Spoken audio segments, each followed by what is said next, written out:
your attention, I have a story that I'm actually wanting to tell you today. How do you get someone's attention? Do you feel like you have to wave your hands up in the air like saying, hi, hello? And do you feel like you have to be super loud when getting someone else's attention? Or do you feel like you can be kind of soft and more mellow, like, hey, I'm here, hello? It's kind of awkward trying to get someone else's attention because you don't know if you actually have their full attention. Maybe it's by the direct eye contact that you have with someone else that you have their full attention. Or maybe it's just you know that they're a great listener, and so you know that you can just say, hey, and they're going to hear your voice. But sometimes getting someone's attention is just really awkward because if you don't get their attention, you're just kind of waving your arms like this, like a crazy person. And if they never see you, you're just kind of like, that never happened. That wasn't me. So what's it like for someone to get your attention? I know for me, sometimes I can be sitting at my desk at work. In my job, I say hello to people. That's a big part of the job. And sometimes I can get so locked into a task that I am doing that whenever someone walks by, I don't even notice until they say, hey, and also do an arm wave. And the corner of my eye will catch their arm wave for me to have their attention. And maybe at other times, I am fully aware of what's going on, and it's really easy to get my attention, and I can just go up and say, hey, how are you? And it doesn't take a lot of work to get my ears listening and my eyes looking at that person. But what's it like for God to get your attention? Is it really hard for God to get your attention? Do you feel like you have to sit for a really long time to hear his voice? Or do you feel like you are going every single day and doing things for God without ever taking the step back to listen to him? Do you feel like you are so ingrained in your own walk of life that you have forgotten the heart behind what God is truly telling us to do with him and with his kingdom? Today we are going to be reading from Micah 6. In Micah 6, this is a prophet talking, and it's going to be God talking to the Israelites. And God's going to sound a little bit harsh in this passage, but here's why. God is having a covenantal lawsuit with the Israelite people. What God is going to be saying is he's going to be saying, hey, I'm trying to get your attention, because you are living in your sin and you are living in your own ways. And I don't know how else to get your attention unless it's through a consequence. Because you see, the Israelites, they are very ingrained in their own walk of life, and they have forgotten God's faithfulness. They have forgotten all of the good works that God has put in store for the Israelite people. God has been with them since day one, yet they will not turn to him. They are following in their own ways, in their own paths, and God is trying to get their attention because God wants to be with his people. God does not want his people to turn away from him. And not only turn away from him, the Israelites have had generations of people turning away from God. And so God is he is trying to get their attention, and the only way that maybe they'll listen now is not through one of God's good acts, but it's going to come through God's wrath and through his power to destroy. And so what we are going to be reading about today is how God is seeking his people. And so we are going to look at this passage from two different lenses. We are going to be going through all of Micah 6 today, and we're going to be looking at it through two different lenses. And the first lens is forgetting God's faithfulness.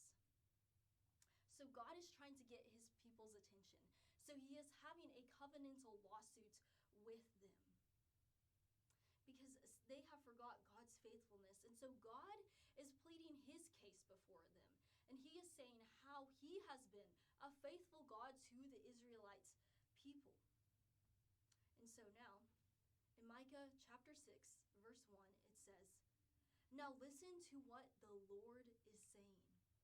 Rise, before the mountains, and let the hills hear your complaints. You see, God knows that the mountains and the hills, his creation, is his witness for this message. For the Israelite people, even creation has witnessed the Israelite people turning away from him. But those who are made in God's likeness still do not have God's attention. Verse 2, listen to the Lord's lawsuits, you mountains and enduring foundations of the earth. Because the Lord has a case against his people, he will argue it against Israel. This is God speaking. My people, what have I done to you? Or how have I wearied you? Testify against me. Indeed, I brought you up from the land of Egypt and redeemed you from that place of slavery. I sent Moses and Aaron and Miriam ahead of you. My people, remember what King Balak of Moab proposed, what Balaam son of Beor answered him, what happened from the acacia grove to Gilgal. And that is the last part of the Exodus walk. Last part of verse 5. So that you may know the Lord's righteous acts. So what the Lord is saying is that he has done good deeds for his people, for the purpose of his people drawing near to him, so that his people would be able to trust who God is, that God is going to deliver them out of slavery. He would deliver them up from the oppression of the Egyptians so that the Israelites could be able to walk in freedom again. And God will turn curses into blessings. This is what God is saying, that he is a trustworthy God, yet they have forgotten God's faithfulness. And how sad that is to see. Forgetting God's faithfulness. It's kind of like if you have a toddler at home and you go to work so that you can provide financially for your little one, and you make sure you wake them up out of bed, say, hey, it's time for the day to get started, so that they know where they're supposed to be, because they don't understand a schedule. And it's like whenever you tell them to eat their dinner because you have cooked a dinner for them, or you have gotten them fast food from somewhere, but you are providing for that child. And as a parent, you have proven that you are a trustworthy parent, that you will always put a meal on their table, and that you will always go to work for them so that you will be able to provide for all of their needs. And you have proven that you are a faithful parent, yet whenever you ask them to do one little task of cleaning up their room, they yell and they scream and they say, no, I don't want to. I don't want to obey. And just the heartbreak that you feel as a parent whenever your child just doesn't believe that what you are asking them to do is trustworthy, even though all of your actions have said that you are a trustworthy parent. That is so hurtful, and on a very little level, that may be how God is feeling right now. God is saying that I have done so many things for my people, for generations of people, so that the generations of the Israelites would be able to seek my face, to seek my glory. Yet they are rejecting me. They are rejecting the one who has freed them. Verse 6, it's going to be the Israelites' response to God. So God just made his covenantal lawsuit against them. He is saying, this is what I have done for you. And now the Israelites will respond and say, well, God, this is what we have done for you. And whenever I read these verses, I kind of read it in a sarcastic tone, because the Israelites, they don't care about pleasing God anymore. They just think they are supposed to do good acts for God, yet they are still following in their own ways. So verse 6 is the Israelites' voice, and this is kind of how I read it. What should I bring before the Lord when I come to bow for the God on high? Should I come with him with burnt offerings, with year-old calves? Would the Lord be pleased with thousands of rams, or 10,000s of streams of oil? Or should I give my firstborn for my transgression, the offspring of my body for my own sin. You see, the acts that God set in place for his people to draw nearer to him, they have just seen it as an act of what they are supposed to do for God. And they have lost the heart behind being faithful to God because he was faithful to them. You see, the Israelites, they were in a covenant with God. Abraham had a covenant with God that said, I will surely bless you and make your descendants as numerous as the sand on the seashore.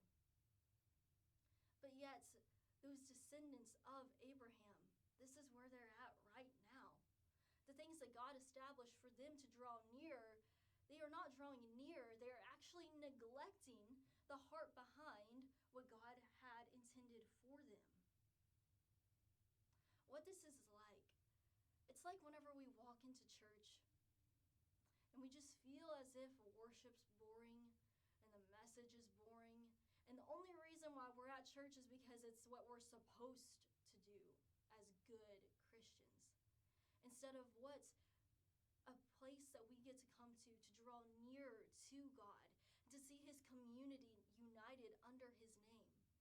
Whenever we begin to see these acts that we do for God as a chore, or we forget the meaning behind singing a worship song, or maybe singing a hymn that we don't understand, whenever we start to feel like I have to put a checklist before God and check off all these boxes so that I can be considered good before him, instead of checking my own heart posture first.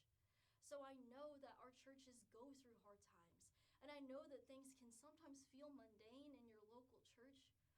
I encourage you today, before you walk into church,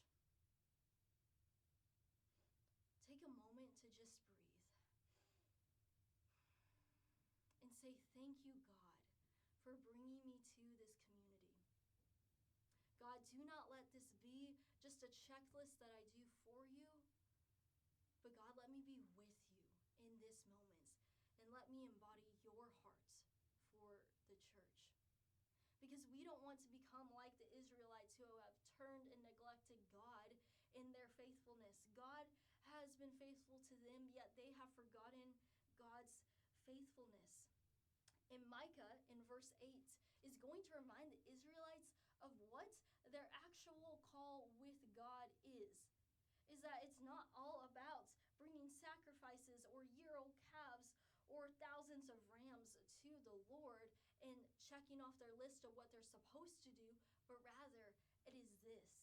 Verse 8 says, mankind, he has told each of you what is good and what the Lord requires of you, to act justly, to love faithfulness, and to walk humbly with your God. To act justly, that comes from Amos. To love faithfulness, that comes from Hosea.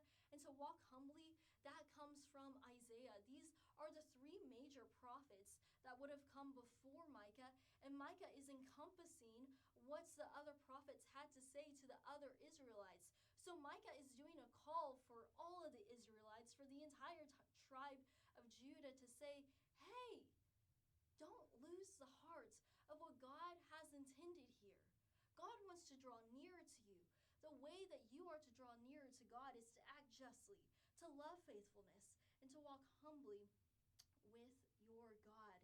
They have forgotten God's faithfulness, and so they have turned to all the things that they're supposed to do instead of just being fully faithful to God with their hearts and their minds. And so now we're about to turn the lens to lens 2.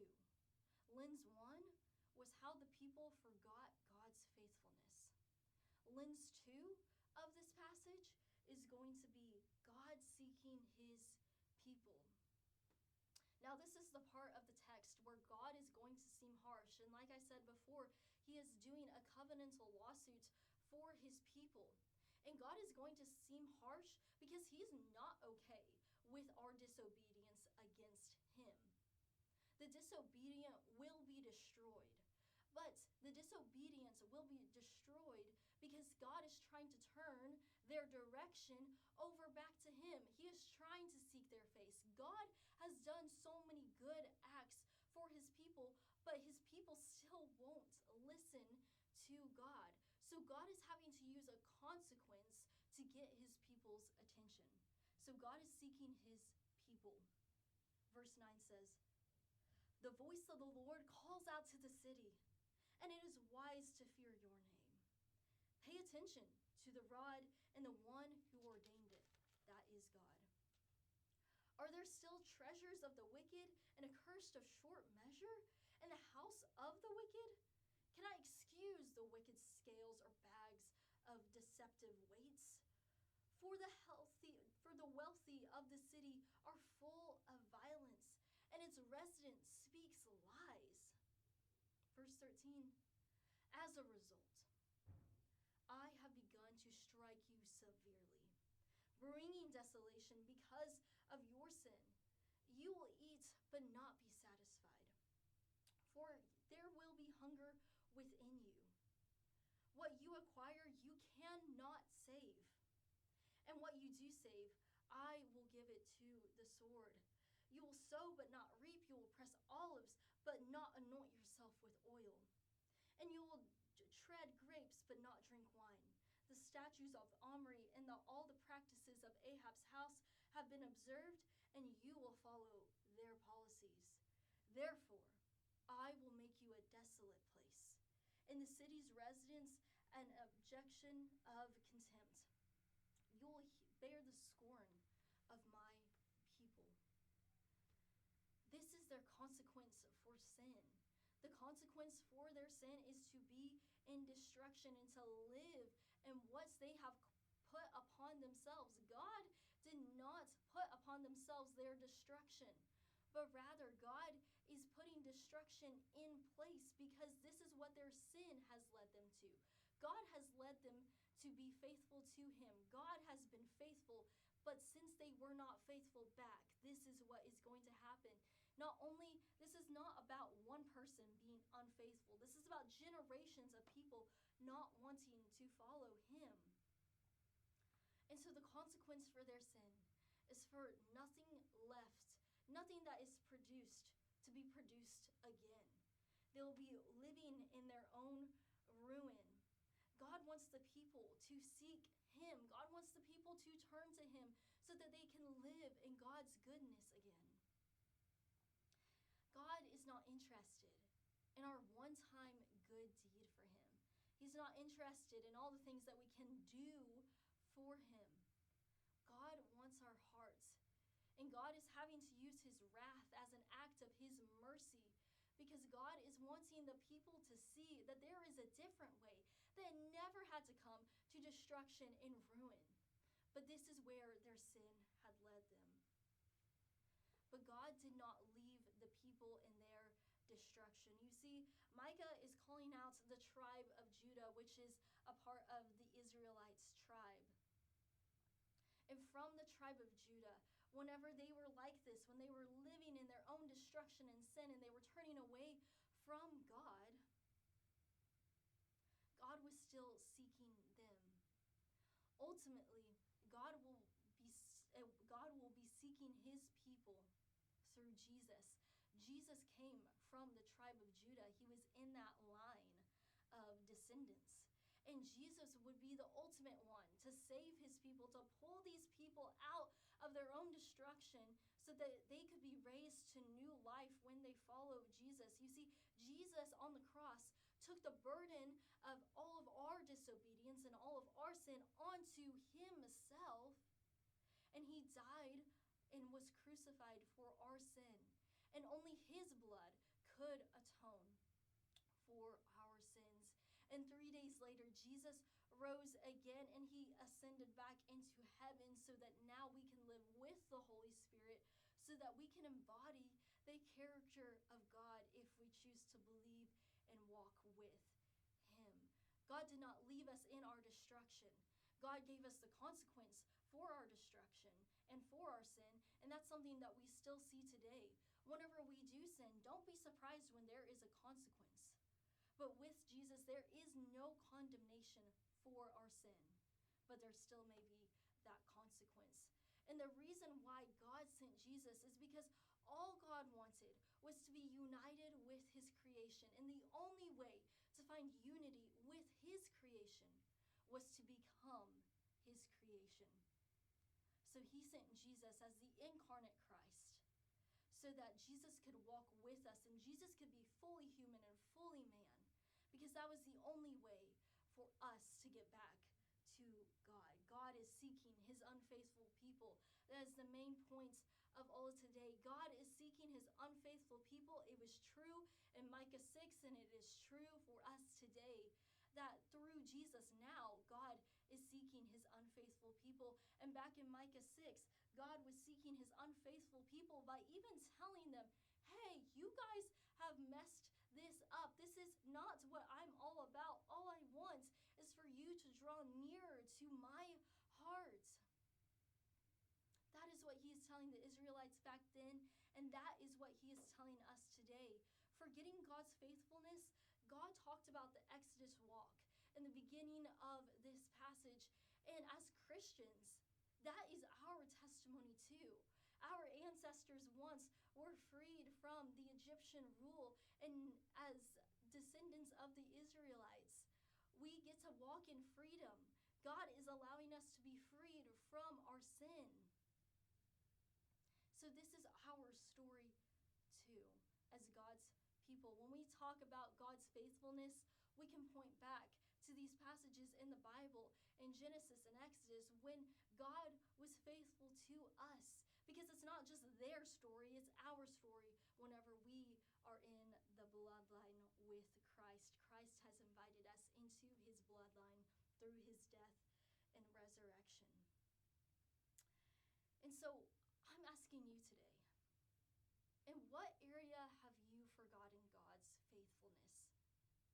Because I can guarantee you that there's at least one area in your life that maybe you're questioning how God can be trustworthy. Maybe you're questioning how you feel about God in that moment. But where in your life have you forgotten God's faithfulness? And then what I would encourage you to do this week is take out a journal and just write down God's faithfulness story to you, of how you have seen God working in your life. And it doesn't have to be a full essay, but maybe just bullet points of, oh, I remember whenever I made that huge move in life and he brought me from Texas to Missouri to come to college. Or I remember whenever we didn't know how we were going to pay that electric bill, but God came through for us by sending an anonymous donor. I don't know what your story is with God, but I do know that God has been faithful to you. And God is asking you to be faithful to him. God is seeking his unfaithful people. God is seeking his unfaithful people for the purpose of them seeking him. We get to have a relationship with our God, and that is the good news. And so as you go about today, remember that we can forget God's faithfulness, yet God will still seek us because God is seeking his unfaithful